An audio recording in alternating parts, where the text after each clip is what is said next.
Welcome back to New World Next Week. I'm James Corbett of CorbettReport.com. I'm James Evan Pilato for MediaMonarchy.com. To those who have reached out directly, we sincerely thank you for your continued community engagement.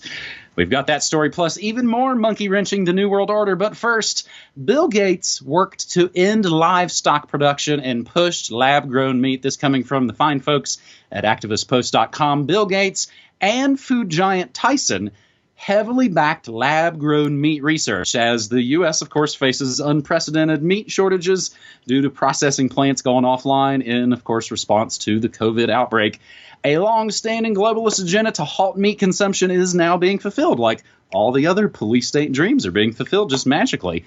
Tyson Foods recently warned that the food supply chain is breaking. Lockdowns have created a situation in which farmers have nowhere to send their product, and in turn, millions of animals are being slaughtered, wasted. Vegetables that would normally end up on store shelves are rotting in the field. Lab-grown meat producers are hoping that the COVID-19 outbreak could boost public acceptance, as Bill Gates was working to establish a worldwide digital ID system prior to the pandemic. That would be ID 2020. He's also working to end meat production and funding lab-grown meat. 2019 report, I think it was by TechCrunch, said that lab-grown meat was projected to hit the store shelves by 2022. Now, we do have a related note to all that rotting food. Swamp Thing readies bailout for nation's food suppliers. So more zeros and ones and debt and fiat money printed out of thin air. Gates' threat, the second, though, for this first segment. Bill Gates among 117 foreigners to be decorated by Japan. This coming from JapanToday.com. Microsoft co-founder Bill Gates will be among 117 foreigners recognized by the Japanese government in this year's spring decorations for their notable contributions to relations with Japan. Gates, 64, stepped down from his role as chairman of the U.S. tech giant in 2014. And actually, if you missed it, as a lot has been going on, just last month he left the boards of Microsoft, as well as his buddy Warren Buffett's Berkshire Hathaway, almost like he was getting prepared for a whole other sort of act, as it were. He's been focusing on so-called philanthropic activities. He will be bestowed with the Grand Cordon of the Order of the Rising Sun, the highest honor to be given in this spring's commendations. The 117 foreign recipients come from 57 countries and regions. The award ceremony, of course, was to be held next month in May at the Imperial Palace in Tokyo, has been postponed due to the spread of the coronavirus. James, there's another week of not great news coming out of Japan. Yeah, I'm just a bit confused by this story, though, James. You mentioned this Bill Gates? Sorry, it doesn't ring a bell. I don't think I've ever heard of it. Oh, wait, right. Bill Gates, i.e. Mr. Plandemic, the man who is behind absolutely every bit of this agenda from start to finish, and everywhere you look, every rock that you pick up when it comes to the COVID world order, there is a Bill Gates related organization or person slithering out from under it. You cannot escape the influence of the Gates Foundation at this point. So yes, no surprise that he is also behind the agenda that has been playing out for several years now, but is obviously ramping up right at this moment to shift the world from eating actual food into eating processed, chemically produced, lab-grown garbage that will, newsflash, probably not be as good for you as eating actual food. And this is just another example of that. So again, no surprise whatsoever that Gates funding is behind this. For people who want to know more about that agenda as it's unfolding, I'll direct them in the direction of Camille, a Corbett Report member who has a YouTube channel called Please Stop the Ride, and she's been doing a lot of videos on this subject about lab-grown meat and other such things that are being inserted into the food supply, sometimes not so overtly. It's some of it is quite overt, some of it is not so overt, and you'd be surprised how much food is already lab-grown nonsense, let alone what they plan to do with that agenda in the future. But on the note of our good old friend Bill Gates, now what is it, Order of the Rising Sun, whatever nonsense metal trinket garbage they're giving out here in Japan. And interestingly, I haven't dug into it, but at least the Japan Today article does not actually state specifically why he is receiving this medal, but one can imagine.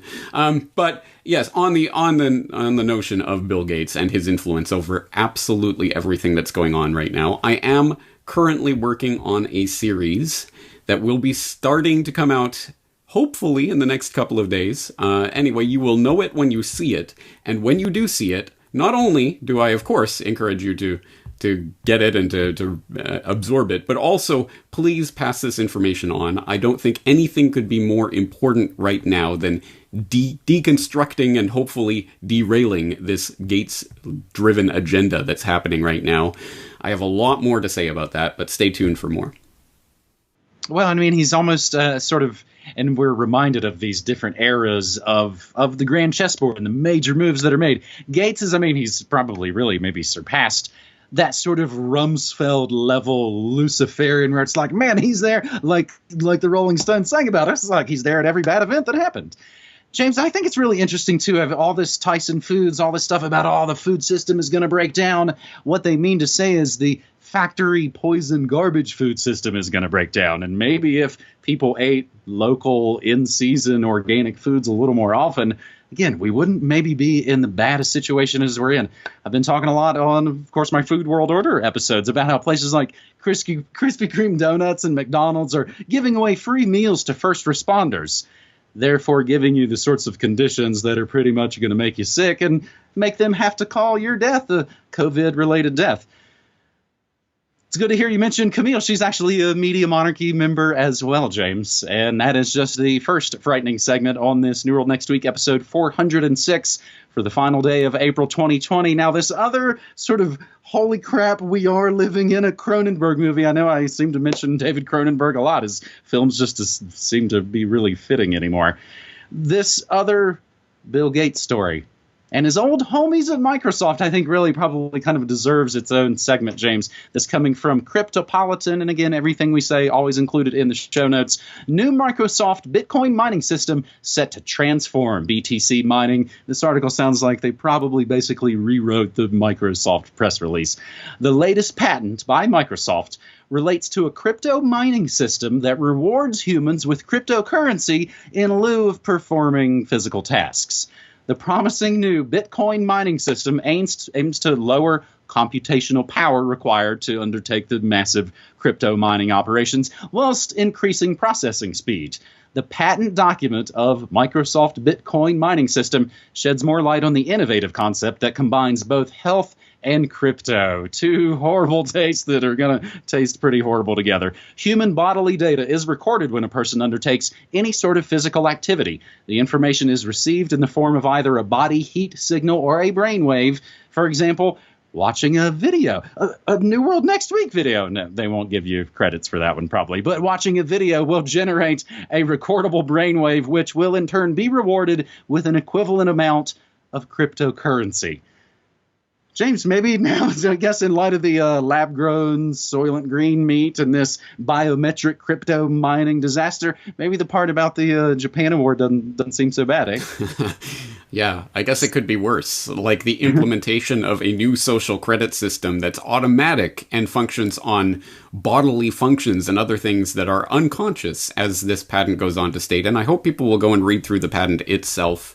It is illuminating in a number of respects, one of which is some of the specific examples they give of the type of user performance tasks that will generate this cryptocurrency, which of course will be some version of Libra or some Microsoft version of a permissioned, closed, centralized blockchain cryptocurrency, which is cryptocurrency in name only.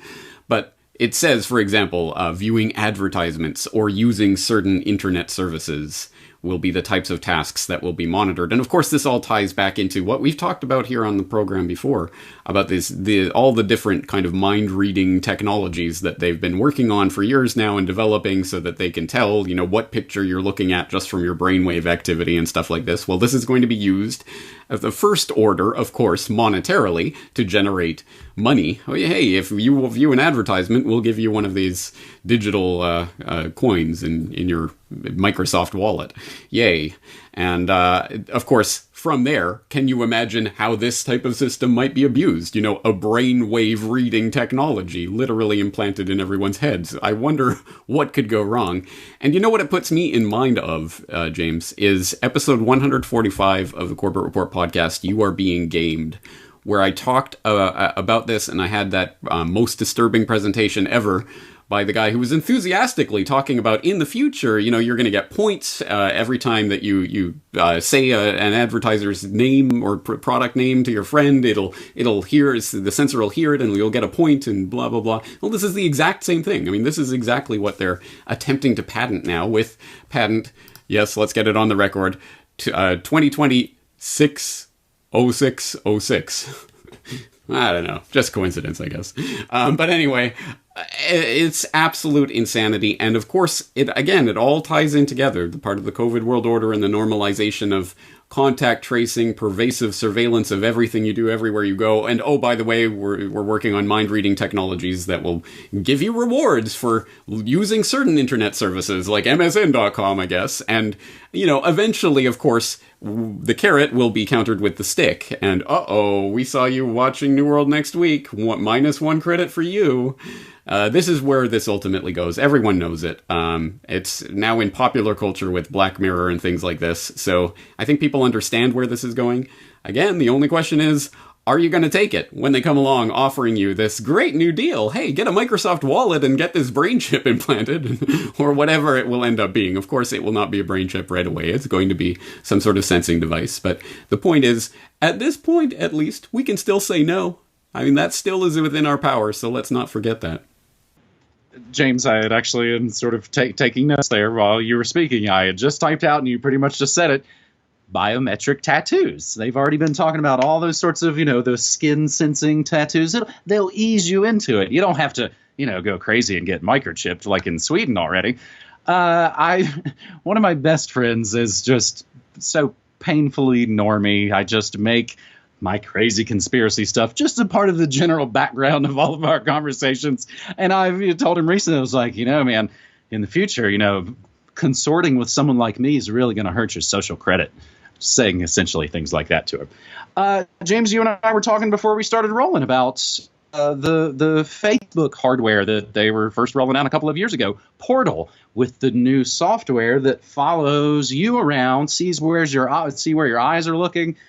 And I believe we've probably covered how stores are using the tags on the shelves to see, again, which products you're looking at, which one gets your eye the most. We are being gamed. And, of course, now the new medical martial law pretty much opened the big brother floodgates for all of this stuff. All of these new products are going to be rolling out online. All the excitement of having something track and trace you at all times. Again, these aren't really new technologies. They're just openly just shoving them down our throats, basically.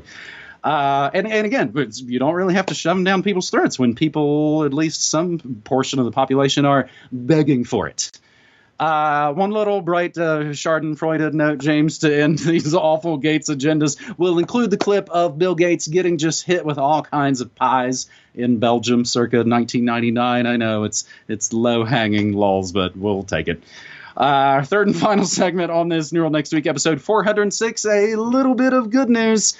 Connecticut cops cancel spy drone showing resistance to medical martial law can work, and we return to our friends at activistpost.com when the citizens of Westport, Connecticut express their anger at the city's plans to use drone technology to spy on its citizens by making sure they're adhering to social distancing guidelines. 2 days later, the program was shut down. Westport Police Department announced at the end of the program and even cited the concerned citizens as a factor in the decision. Quote, the department's recent announcement of its plan to partner and participate in a test of new drone technology has resulted in varied expressions of public concern and reservations, and I imagine some of those contained four-letter words and strong feelings. To those who have reached out directly with these questions or concerns, we sincerely thank you for your continued community engagement and seek to assure you that your voices have been heard. Cops across the country have been acquiring these drones, some of which were donated from China and were just grounded by the U.S. Department of the Interior over spying concerns of only in January of this year, 2020. Some officials clearly aware that China could be using the information for these drones to spy on America, but continue their use anyway. Almost like they're only our kabuki enemy, and the idea that we're somehow against them is for Sally soccer moms and Joe 12-packs. James, we have the updated press release, Westport Police Department statement on the drone pilot program. One other little fun note of pushback. California cops heckled as they tell 93-year-old couple they can't sit in chairs on the beach. The beach is not locked down, but you can't sit in chairs on the beach. The officers who were on horseback, just peak plantation slave master style. The cops were actually heckled by other beachgoers for harassing the couple about their chairs. Okay, one more funny video. Pretty great video of a guy following and yelling at New York City Mayor de Blasio for a pretty dumb PR stunt gone wrong. James, we talked about this just last week. Monkey wrenching the New World Order. And again, as we are about to see the dawn of May Day, I don't think we've seen anything yet. Yeah.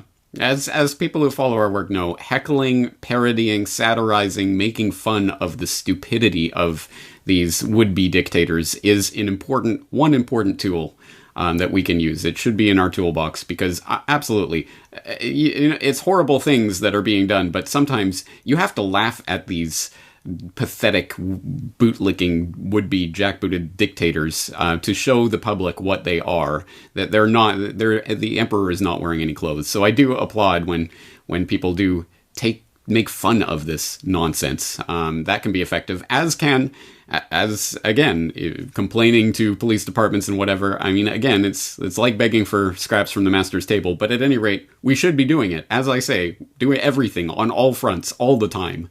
Do not hold back on this or that front because you think it's ineffective. Sometimes there is some sort of progress made, and some police departments will relent. But you know what I find funny about this story? How it's reported, these Chinese-made drones, the Chinese government may be spying on you through this technology. So, wait, if the drones were US-made, what would that imply? Oh, that's right, the US government would be spying. I mean, again, yeah, I agree. We should not be accepting Chinese-made drones in order to spy on our population. But then again, we shouldn't be accepting, it's US-made, it's Japanese-made, it's Canadian-made. Oh, yay. No, that isn't the solution to any of this. But I like how this is always embedded in these types of stories. It's like 5G. We can't let China roll out the 5G networks because they could use that as a weapon against our populations. But wait, so if it's a US network? Which government would be using it as a weapon against the population? Again, it's funny to see this truth embedded in articles like these. Well, again, funny is a way to put it. As I often say on the show, sometimes we got to laugh to not cry. And a lot of these things, again, like we were talking last week of people being, put into the spot of reopen America, Trump rules, or you're killing grandma. And those are the only two choices you can make. There's Coke or Pepsi. Those are your only two choices. Again, they give us these kind of false dichotomies, and doesn't matter what choice we make, they still ultimately win. Fighting back on any number of levels and maybe really ultimately not taking part. Because again, like I said last week, if there's anything the state's really good at, it is killing you when you think you're going to rise up against them. Yikes. James, that is episode 406 of New World Next Week. I always like to remind folks, implore folks, invite folks over to my radio stream. I'm an old school radio guy. I started doing it when I was 18 in 1995, and I've made radio in some way, shape, or form ever since then. At Media Monarchy, I stream news, music, memes, and more Monday through Friday, 9 to 5 Mountain Time, 8 hours a day. It's like the best damn radio station you never heard, as I like to describe it.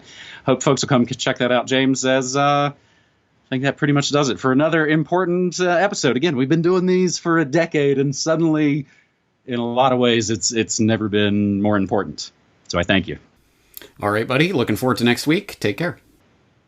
You too.